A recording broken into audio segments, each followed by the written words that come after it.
Without further ado, let's talk about WWE SummerSlam. Trevor, the pre-show is starting at 4 p.m. The show starts at 7. It's a 3-hour pre-show. No wrestling, just talking for 3 hours on Peacock. Are you going to be tuning in? I'm gonna watch that.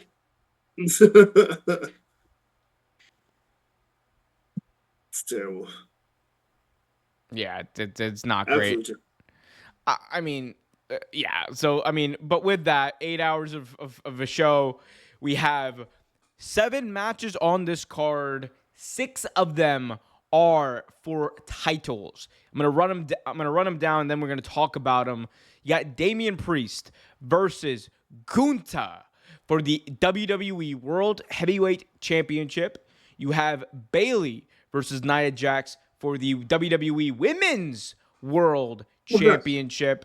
You have Rhea Ripley versus Liv Morgan for the WWE Women's World Championship, the other Women's World Championship, so many World Championships in WWE. Then you have Cody Rhodes versus Solo Sikoa for the undisputed WWE Championship. Logan Paul taking on LA Knight, for the United States title. Sami Zayn versus Braun Breaker for the Intercontinental Championship. And finally, the only non-title match on this pay-per-view, arguably WWE's biggest feud going right now, Drew McIntyre versus CM Punk with Seth, that's what I was trying to say, Seth frickin' Rollins as the special guest referee. Thoughts on the card, Trevor? Pretty stacked, actually. It's actually very stacked. Um, should be a lot of fun. Some of the matches, I'm like, but it should be Well, interesting. let's talk about what match are you like the most on? Uh honestly, let's see. Nia Jackson Bailey, I'm kind of You and me both, brother. I love kind both of these women. I think they're I both immense do talents, but ain't no heat for this match. kind of. Ain't no heat for this match. I And mean, then we got it's tag team matches, right? no tag team matches on this show. It's all Right. singles matches, all one on I'll ones, say that. which is an Oh interesting wow. changeup for WWE. Yeah, it is actually. Uh, I'm a little in with the Sami Zayn match too. To be honest with you. I mean, it's the most that I think is outside of the WWE Undisputed Championship match. I think that's the most predictable matchup there. Like Yeah, Braun Breaker beats Sammy, right? he should have beat him. He should have been in the first place. Like, don't get me wrong. Like, I love Sammy. I absolutely love Sammy. Everyone knows that. But Braun was so over at the time. He was so over. Like, he should have had the title. That's probably why they're running the match back in the Mm. next pay per view. Just had that the pay per view before. So that's why they're running it back like that because they realize they screwed up. Yeah, the more I think about it, the more I kind of realize I'm like, oh man, I know why they didn't beat Sammy in Money in the Bank because they weren't about to have him job out in Canada. That's crazy. Right. Right. Like, But what? Hey yeah, yo, we gotta get like our priorities straight here. Fact, like, come on, guys, come on, man. exactly. Um, But what match are you looking forward to though, but if any? I mean, it's Drew versus Punk. That is the Of main draw course, for me for this show. of course. I was really looking forward to Liv versus Ripley. I still am. I'm looking forward to it less. I'm actually looking forward to Damian Priest and Gunther a lot more than I thought I would That's be. that's gonna be a good one. Yeah, I think they have done, I didn't think it was gonna be that good. Honestly, they've done a good job with that.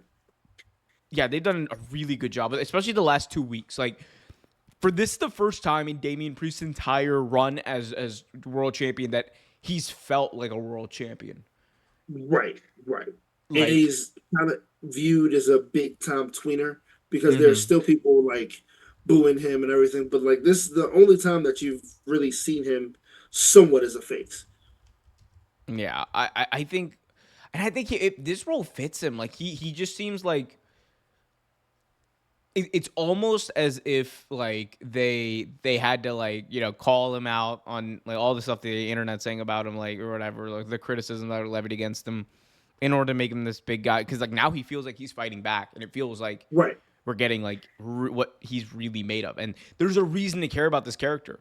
Gunther obviously is part of the reason that this worked, but Damian Priest is also the guy performing, and I think he has had, despite the booking from WrestleMania until right after Money in the Bank, like despite all that, he has played his part as well as one possibly could.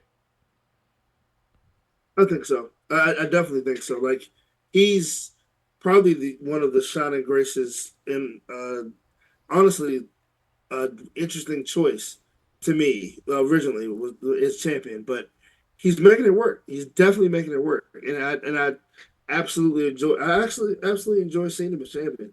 You think he Now, walks? Oh, sorry. Go ahead. no, no, and that's exactly what I was about to get to. Like now, whether he beats Gunther, now I'll be honest with you, I like Gunther. I like him a lot, and I think it's about time to put a world championship on his belt on his waist. But I also think that doing that so early in his run will kind of diminish the importance of Damian Priest's run. I think, but we'll see what happens. I think Gunther takes it. I understand I what you're think. saying, and I think Damian Priest, if he beat Gunther clean, it would be a big win. That would be a Oh massive yeah, win. huge win, huge win. Like it would be. I'm not gonna say it's a 1-to-1 comparison, obviously, but it would be kind of akin. It would be like that stamp of approval that kind of Swerve got when he beat Will Ospreay clean. Right, right. It was just like, oh wow, this is serious. Like you got to take this character seriously because he will win every single time he's in the ring. And that's kind of why I don't understand why they didn't let him beat Seth just one on one clean. You know what I mean? Like, because right now that would have I been know job. one of the that would have been one of the biggest wins of his career, honestly. And then you can have Gunther take it off him. Yeah, we'll see. Um, we also have Bailey and Nia Jax, like we were talking about earlier. I mean, I think we both kind of agree Bailey is going to retain the belt here. But Trevor, do you think there's a chance that might be that time this coming Saturday? Will Saturday in Cleveland be It Tiffy time? could. Now, honestly, I mm, I think I don't know. Do you sit on that? Do you wait on that, or do you push her to the moon? Because once Tiffany Stratton gets that belt, you push her to the moon. Don't change hands so far. So you push her as far and as much as you possibly can. Like because she's a star. Mm. She's a star, and you push her as much as you possibly can once she gets that belt. So do you take it off, Bailey? Is it time? I don't know. I don't know. I think it's Tiffy time, man. I think we're doing it. Bailey's gonna win, and she's gonna Yeah. get cashed in on, and it's gonna be a massive moment for SummerSlam. Oh yeah, definitely is. Definitely is. Dude, I love Tiffany Stratton. Look, I don't think it's a secret. We both like Tiffy time. The Yep. world's best moonsault. All right. Then we got Liv Morgan, Rhea Ripley, women's world title on the line, and possibly the heart of Dominic Mysterio. Trevor, I'm gonna be the one to say it. Is it me, or did this storyline take a bit of a dive? I'm not gonna say a nose dive, but like, did it become somehow less compelling when Rhea returned, or but the way she returned? I'm not saying because Rhea returned. I don't think the story's been good. Is what I'm trying to say. We got ripped in half for this. Like we got the shreds in the comics for this. But I agree. I don't for first and foremost, like her taking Dom back that quick. Come on. Come on. Like her complaining about him not answering his calls and things like that. And then all of a sudden you decide to take it back. Then the whole like embarrassing Liv on national TV, Liv loses her mind. You got to build more on that, dude. Like you can't do that 1 week before SummerSlam. You need to build on that. Crazy Liv Morgan works. I like it. I think it's something that really, really works. Crazy Liv Morgan would be awesome, but you have to work more with it. Like, I feel like it's rushed. I feel like they didn't put much time and thought into this.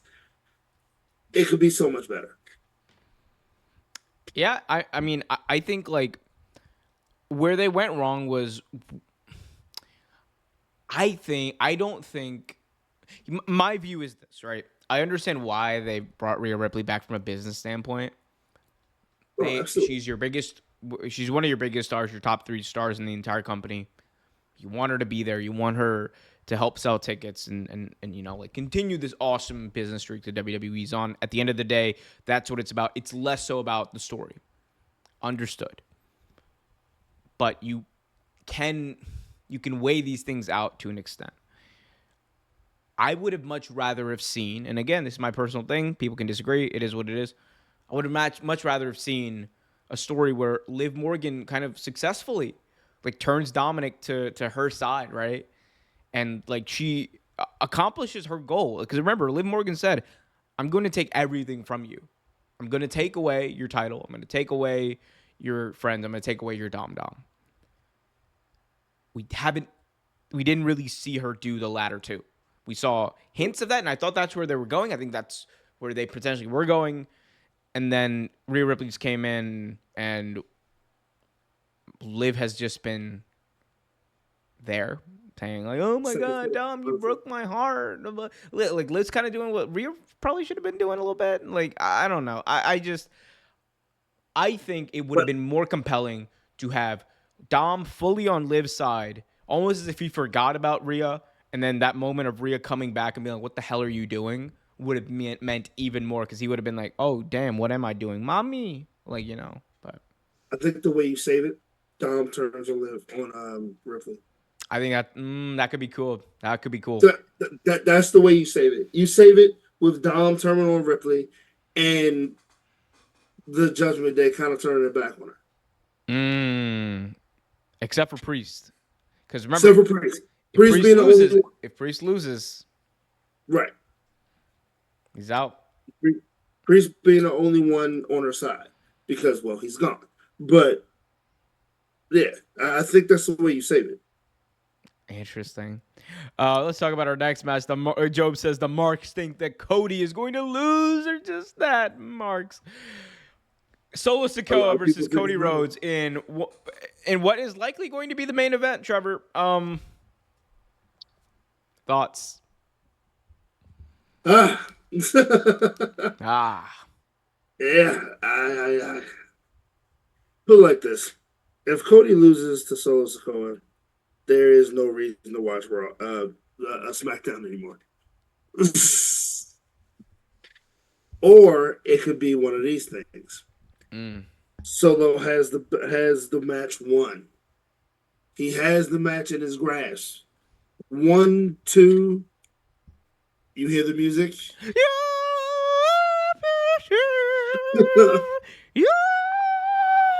and then you have to acknowledge it. I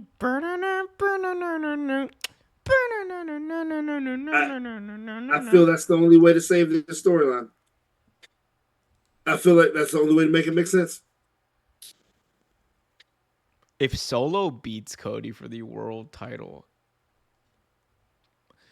I'm gonna sit there and laugh for about 20 minutes because that's the only reaction that you can kind of have to that. Because I have seen people try to defend this Cody Rhodes title run. Like, look, I am not saying that Cody should not be champion. He 100% should be. He's the guy. Yeah, He belongs that's in that that's the spot. guy you need. And I love Cody. I love Cody. But my God, this booking has been garbage. Hot, Horrid, stinky, smelly horrid, on a absolutely hot horrid. summer's day in Tucson, Arizona levels of garbage. Rats flying everywhere. Ugh. And if they have Solo beat him, I'm just like, so we just did all that for nothing. Pretty All much. that for nothing. Like the moment at WrestleMania was great, one of the greatest moments in WrestleMania history, but for nothing. Yeah, yeah.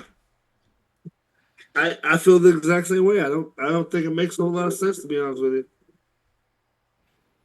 I do think we're gonna get you. Roman though. I do think we're gonna get Roman. I think it's time to bring him back. Yeah. Yeah, we'll see. We already talked about Logan Paul versus LA Knight, but quick prediction, Trevor. Logan Paul or LA Knight, yeah. I tell you what I want. I want LA Knight to finally get the title. But what I think is gonna happen, I think Logan Paul's gonna get Oh, Trevor has no hope.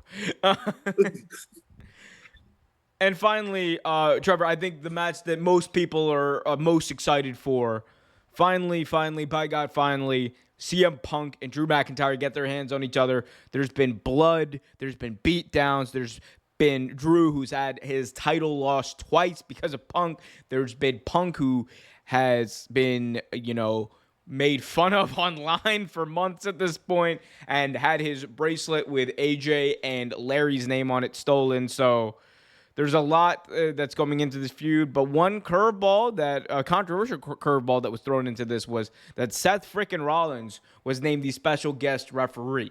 My questions to you, Trevor. Number one, was it the right decision to make Rollins the special guest referee? Should he be in this match? And number two, who wins and why? Honestly, it's an interesting curveball. It really is.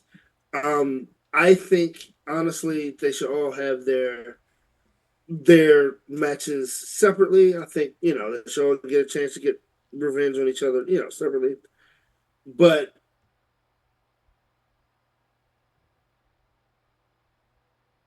the way they did it, Seth Rollins does have a reason to be in this match. Oh, man, Trevor got cooked there. Uh, hello. Oh, it's okay. You got cooked there for a sec. I did. I was. We can hear you. Hello. We can hear you. Oh, am I back? Hello. Mm-hmm. Hello. Yep. You can hear me? Cool. Oh, there we go. But yeah. So I believe that they should all have their own sub matches, but the way they did the storyline, Seth definitely has his reasons to be there. So it's a great curveball. I think it's interesting. I honestly think it's going to turn into a triple threat match at some point. But I think CM Punk wins. Interesting. I think they're going for that. Remember that match between Taker and Shawn back in like 90?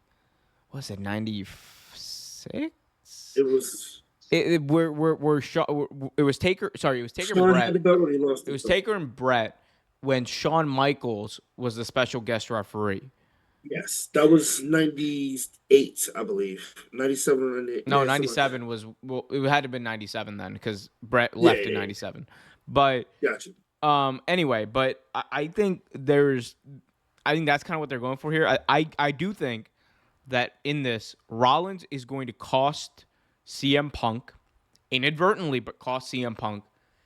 At Bash in Berlin, we get the singles match between Rollins and Punk, and then the main event of Bad Blood will be McIntyre, Punk, Hell in a Cell, like culminating this months-long feud. Right.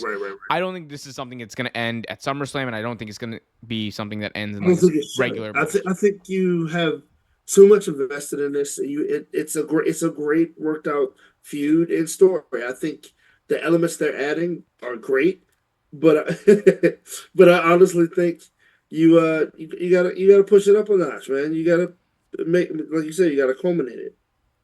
Well, we'll see how things culminate this Saturday at Cleveland Browns Stadium in Cleveland, Ohio, guys, as WWE SummerSlam comes to us live.